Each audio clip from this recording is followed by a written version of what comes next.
Good morning guys. So ayan, ito yung bago nating client. So, ang dami ko na naman pimples. So ano pa, meron pa akong 20 minutes para pumasok sa loob.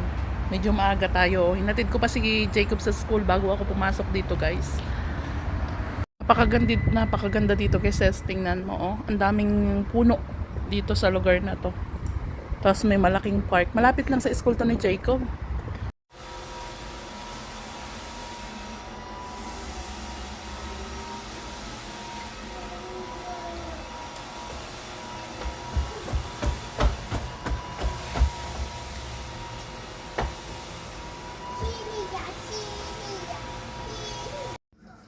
Hai, puluh, satu, o, tim, o, Good morning guys. monitor. Good morning. Mama will drink. Hey, mebe popi, mebe Poppy popi. no good.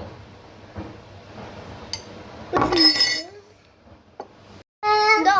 Good morning. Morning. How are you? Say, good morning, Tita. Morning, Beta. Morning. Tita. Morning. Morning, Tita. Good morning po. Yeah, good morning mga kabayan ko around the world. So, yun. Today is Thursday. And yan, tudya po tayo at ang weather dito is bigla po siyang lumamig at umuulan dito.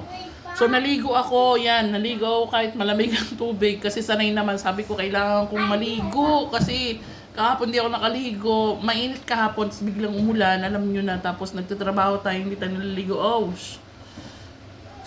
So yun guys, kahapon dapat bibili ako ng planggana kasi kinuha na ni Lolo nung kapitbahay namin yung planggana na hiniram namin sa kanila. Baka tatanungin bakit hindi kayo bumili ng sariling planggana kasi akala ko po ay makakalipat kami ngayon ng bahay today, kaya hindi na po ako bumili. Kaya lang medyo busy pa kasi yung may-ari ng bahay. So, doon ang balak ko sana guys na doon ako maliligo sana kahit hindi pa kami lilipat.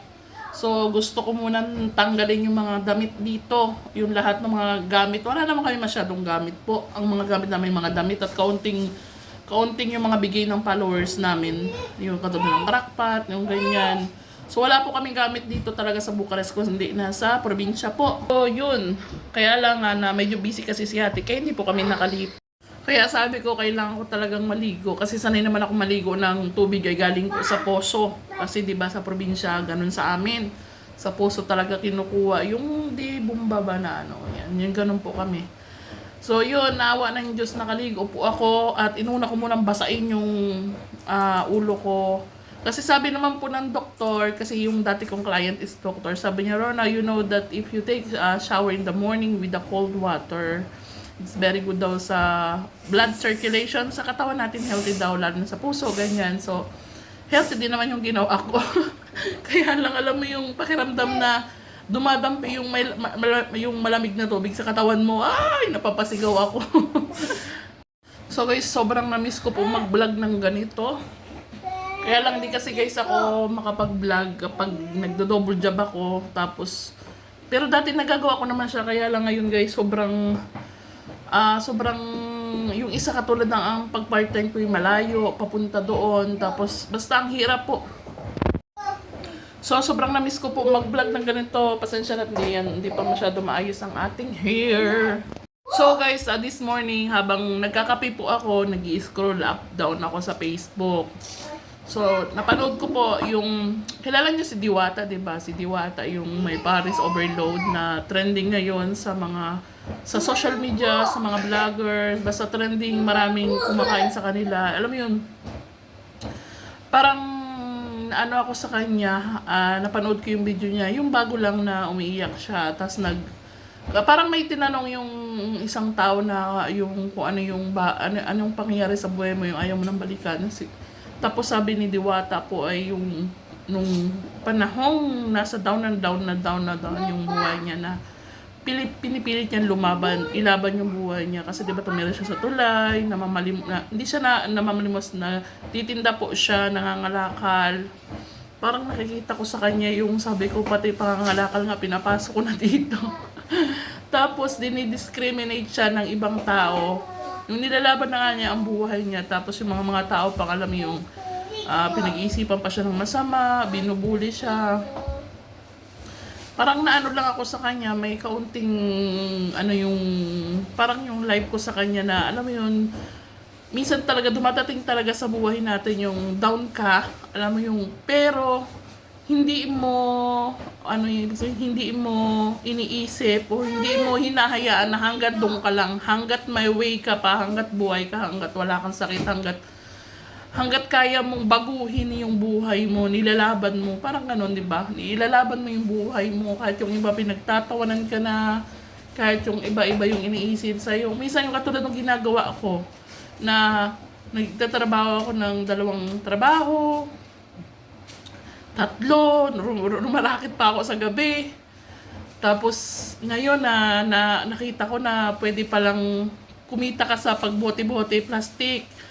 Nagsisimot ako sa basurahan, naninimot ako dun sa mga tinatapon ng mga client ko para pagkatapos ng trabaho ko may maibenta ako doon sa grocery store, doon sa pinapagano ako ng machine, tapos kapalit ng pera, di ba? Tapos minsan inuuwi ko dito sa bahay para minsan yung asawa ko nagbebenta din doon sa Mega dito. So yun, di ba? Parang hanggat buhay tayo guys, huwag natin isipin na pag mahirap tayo, wala nang magbabago sa buhay natin. Alam mo yun, na kailangan lang natin magsumikap kasi hindi naman habang buhay na permanenteng na doon tayo. Kasi pag nakikita ni Lord na nagsusumikap tayo sa buhay, lumalaban tayo ng patas, asahan mo na one day magbabago yung buhay, yung cycle ng buhay mo. At isa pa, pati pagluluto, di ba? Pagluluto sa Sunday, pagrarakit ko sa gustong magpa-catering ng hindi na nila kayang magluto, yun pati yun nirarakit na namin. So yun, parang naano ako kay Diwata na alam mo yun, iba na yung buhay ngayon ni Diwata. Pero kahit gano'n, simple pa rin siyang manamit. Alam mo yun, basta nakaka-inspire si Diwata. Nai-inspire talaga ako sa kanya. Kung siguro ang kita ni Diwata araw-araw, mas daig pa niya siguro yung mga Jollibee at yung mga restaurant, mga Jollibee, McDo, siguro daig pa niya yun. Kasi isipin mo from morning hanggang gabi, hanggang 24 hours bukas yun.